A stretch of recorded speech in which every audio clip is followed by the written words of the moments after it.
মিচিং ভাষাক প্ৰাথমিক শিক্ষা মাধ্যমত স্বীকৃতিক লৈ উৎফুল্লিত MBK MAK TMPK MMK TMMK MDK 6টাকৈ Mising সংগঠন দীৰ্ঘদিনীয়া দাবীৰ সফলতা এয়া মিচিং ৰাইজৰ মিচিং স্বায়ত্তশাসিত পৰিষদৰ অন্তৰ্গত প্ৰাথমিক বিদ্যালয়ত মিচিং ভাষাৰ পাঠদান কাৰ্যসূচীৰ শুভাৰম্ভ কৰে মিচিং আগম কেবাং কেন্দ্ৰীয় কমিটিৰ সদস্য বীৰেন মিলিয়ে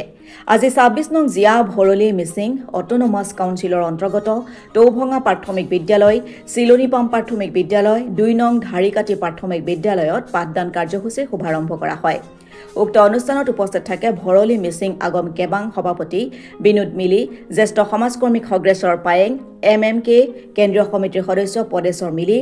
MMK শোণিতপুৰ জিলা সমিতিৰ সদস্য প্ৰশান্ত লিংকু TMPK শোণিতপুৰ জিলাৰ সমিতি সাংগঠনিক সম্পাদক জিতেন নৰক TMPK পশ্চিম জিয়া ভৰলী আঞ্চলিক সভাপতি প্ৰকাশ সিন্তে পূব আঞ্চলিক সমিতিৰ সভাপতি মনোৰঞ্জন লিংকু সম্পাদক বিচেন পাৰডুম লগতে সংগঠনটোৰ বিষয়ববীয়াসকল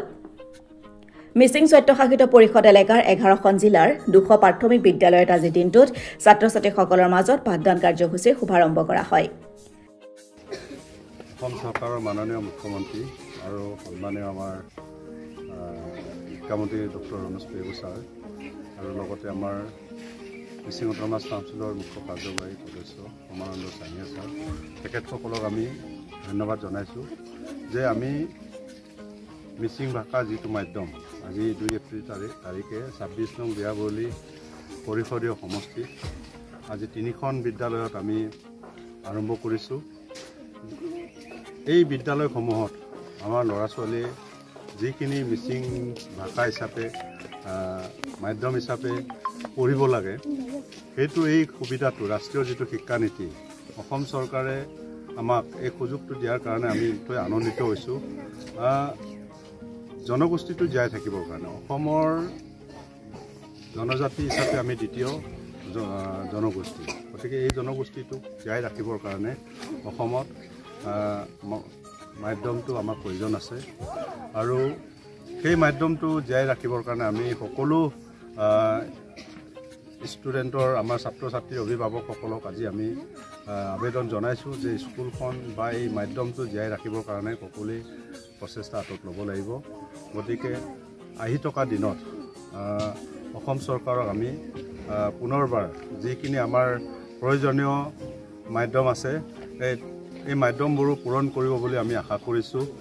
আৰু শেষত মই মাননীয় মুখ্যমন্ত্ৰী অসম চৰকাৰৰ Himanta Biswa Sarma sir doctor Ramesh Pegu sir Ramananda Sahia sir তেখেতসকলক পুনৰবাৰ জিয়া ভৰলীৰ হৈ 26 নং জিয়া ভৰলী হৈ মিচিং ৰাইজৰ হৈ তেখেতসকলক ধন্যবাদ জনাই মোৰ ক'বলৈ নিযুক্তিৰ ক্ষেত্ৰত আমি অসম চৰকাৰক আমি দাবী কৰিছোঁ যে এই মাধ্যমটো পাঠদান কৰিবৰ কাৰণে আমাক উপযুক্ত শিক্ষক প্ৰয়োজন আছে মাননীয় শিক্ষামন্ত্ৰী মহোদয়ে আমি জনাইছোঁ অসমৰ মাননীয় মুখ্যমন্ত্ৰীকো আমি জনাইছোঁ যে তেখেতসকলে কৈছে খুব সোনকালে এই ব্যৱস্থাটো গ্ৰহণ কৰিব বুলি কৈছে মানে প্ৰথম কথা হ'ল কি আমাৰ জনপ্ৰিয় চৰকাৰ বিশেষকৈ মুখ্যমন্ত্ৰী আৰু সন্মানীয় মুখ্যমন্ত্ৰী আৰু শিক্ষামন্ত্ৰী দুয়োজনলৈ আমি মিচিং সমাজৰ হৈ তেখেতসকলক প্ৰথমে ধন্যবাদ বহুত ধন্যবাদ জ্ঞাপন কৰিছোঁ কাৰণ এটা জাতি জীয়াই ৰাখিবলৈ ভাষাৰ প্ৰয়োজন ভাষা যদি নাই জাতিৰ চিনাকিও নাই এনে ক্ষেত্ৰত তেখেতসকলে এই কথা উপলব্ধি কৰি আমাৰ জাতীয় সংগঠনসকলে বিভিন্ন ধৰণৰ সংগ্ৰামৰ মাজেদি সংগ্ৰামৰ যিটো আশা সেই আশাখিনি তেখেতসকলে বুজি পায় আজি তৃতীয়বাৰৰ কাৰণে বুলি ক'ম প্ৰথমবাৰটো 100খন দিছিলে তাৰপিছত দ্বিতীয়বাৰ 130খন স্কুল দিছিলে তেতিয়া কিন্তু তেওঁলোকক প্ৰত্যেকখন স্কুলৰ এগেইনষ্টত এজনকৈ শিক্ষক নিয়োগ কৰিছিলে কিন্তু আজি 200খন একেলগে 200খন স্কুল গভৰ্ণমেণ্টে লৈছে এই 200খনৰ মাজেৰে প্ৰথমমান শ্ৰেণীৰ পৰা শিক্ষাদান দিয়াৰ ব্যৱস্থা যিটো কৰিছে এটা খুব ভাল পদক্ষেপ আমি ভাল পদক্ষেপ বুলি কৈছোঁ গতিকে আমি আশা কৰিছোঁ এই পদক্ষেপৰ জৰিয়তে